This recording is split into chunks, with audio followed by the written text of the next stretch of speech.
So, over the past year, I have been on the hunt for the perfect device or wheelchair or cycle or thing with wheels to get me outside in a way that's like hiking.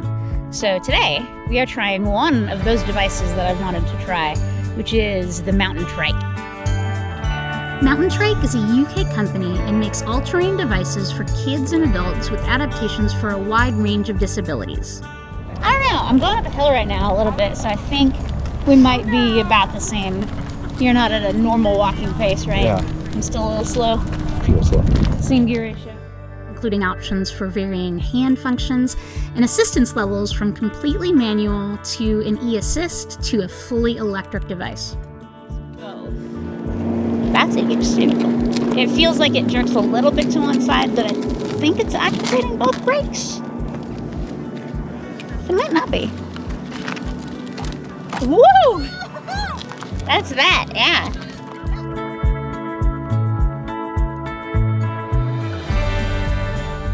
Let's spin in circles. When I was looking for adaptive options to get outside, I was attracted to lever power wheelchairs like the Grit and the Mountain Trike as something more like hiking than the adaptive mountain bikes. So you really can go forward one hand only, which is kind of cool. So like, yeah, if I had just this hand and we were walking, I could hold your hand.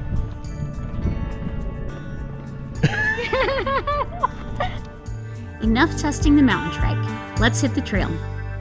Oh, my arm's getting tired.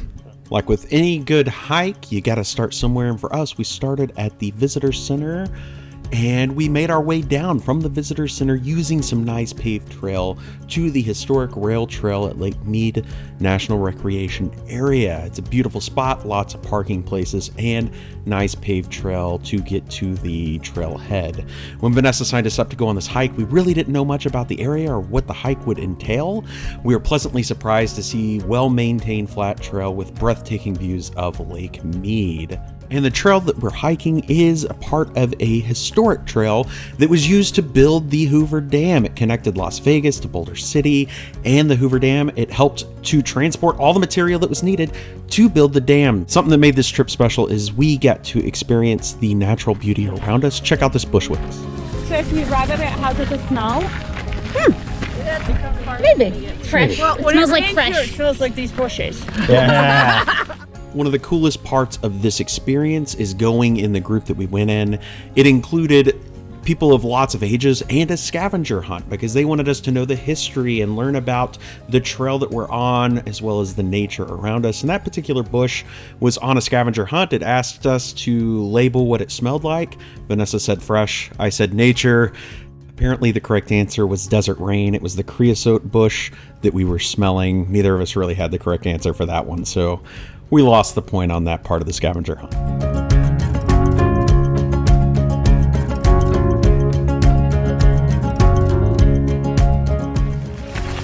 Well, that feels like cardio. Too good. That's what you wanted. I wanted some cardio. Enough core. Need some cardio. This particular trail is about a 10-mile trail round trip, 5 miles out, and then you have to come back for 5 miles, or you could park a car over at the Hoover Dam because that's where the trail ultimately ends up. And you get to go through 5 tunnels on this particular hike. We didn't quite make it through all 5 tunnels. We made it through 2, maybe 3. I can't remember exactly how many we made it through, but it was a beautiful hike nonetheless. The other thing that made this trip so incredibly special was the people that we were hiking with and all of the conversations we got to have on the hike. We were so blessed to be able to go out, do a slow adventure, and just get to meet people and talk.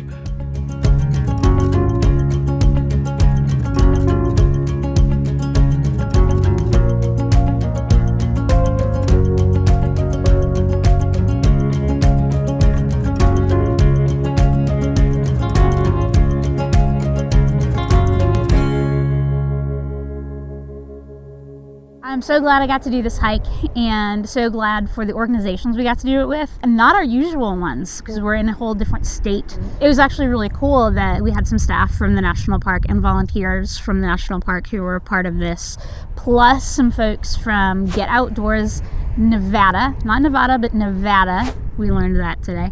And Adaptive Trails Project.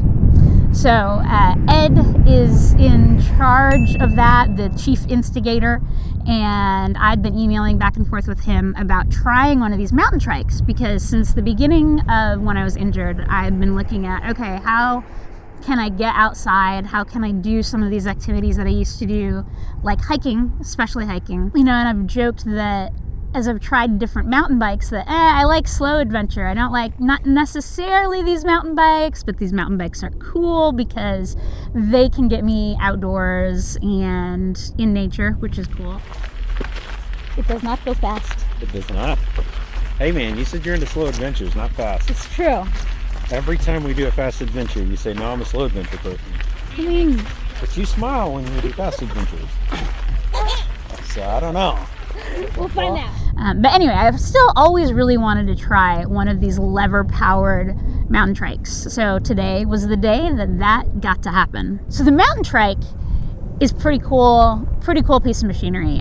It is extremely well engineered. One joke I said on the trail was that I feel like I'm bench pressing my way through this hike. So you sit kind of back far in it, and then you get a bigger range of how you can push it. There was a couple different models. So the one that I had on the hike would be good for paraplegic or quadriplegic, for someone with limited hand function. So the steering with the right hand, you'd steer back and forth with that, and then brakes were with the left hand. So pros of the mountain trike, you're using a whole different muscle group, and you can use different muscle groups at different times. You can push with just one arm and your trike's still going to go straight, or you can push with the other arm and your trike's still going to go straight, because in all of the gearage, the push leverage is connected. That is really cool. So like you can be on a walk and push with one hand and hold somebody's hand with the other hand and still go straight, especially since you can keep steering with the right hand. Steering is another big one. It's got one wheel in the back that handles all the steering, and kind of all the pros and cons of why you'd want a rear wheel drive pickup truck. You know, it can kind of get you pushed up through places, it steers, it's really articulate and where it'll move you through. The steering is amazing, because it's not a simple mechanism, because you can do one arm, you can do the other arm, and I'm still going straight. I'm not going in circles, and I can steer, and the steering is really effective from the rear wheel. This is the only one where your steering on your back wheel is what controls it. Yeah. But if you had too much e-assist, I think you might roll easier. Roll forwards. Roll the machine. Yeah, and like Ed said, he's rolled this thing. Yeah. And you roll funny because of the trike. You roll like at an angle backwards, so you can't like catch yourself very easy. Right. Nor do you want to, because you lose an appendage you need. Let's see. Another pro. The one we had has a attachment for a helper push bar. So I needed lots of assist on this one, especially the final hill coming up, and that push can be really a big pro depending on what you're looking for. I'm not pushing at all. Really? Wait, hold up. Take your hands completely off. Yeah, wait. Take it all the way off, Matt, real quick. What? Take them all the way off. Let's see. Oh, you're There doing we more, go. You're doing more than you were think. doing way more than you thought. I got him, not pushing at all. Eventually, for me, that I wouldn't necessarily use that, but it's nice to know that that's an attachment option with all of them, and could be something that we would use depending on the situation or scenario, like we did today. Cons of the mountain trike would be the gear ratios. It's basically got one gear. It's the gear ratio. It's got one gear. It's got one gear. You either like the gear and do it, or you dislike the gear and do it. Yeah. And it's kind of a low gear. So whenever I'm trying to keep up with everybody walking, I'm pushing a lot. And then there's not a whole lot of push that I need to do. It's a real easy push once you get it up to speed. And then once you hit a certain speed, you're not really pushing. You know, it doesn't really lock into gear, and that speed you're going is kind of slow. So I had a hard time keeping up with people at an average walking pace with the gear that it had. And that was kind of tough, because I think if the gear ratio was different, under my own power, I probably could have kept up with people. So that was kind of disappointing, where I'm on this hike and I really can't keep up with people unless I have an assist from somebody pushing me in the back. The pro of that for this trip was that I got to have lots of great conversations with people. I believe it was Diane from Trail Access Project who I got to chat with a lot, pushing me, and she'd take turns with Jeff. And many thanks to Matt, who helped push me up the enormous hill at the end. So there's 3 main bikes, trikes, not automobiles. You're going the wrong way! So there's 3 main adaptive mobility aids that I've tried so far, and that's the Lasher, the Bomber mountain bike by Reactive Adaptations, and this Mountain Trike. The bottom of my list would be the Mountain Trike. It doesn't really give you the access and the speed and the ways to get places that I'm looking for something really hiking and getting out in nature.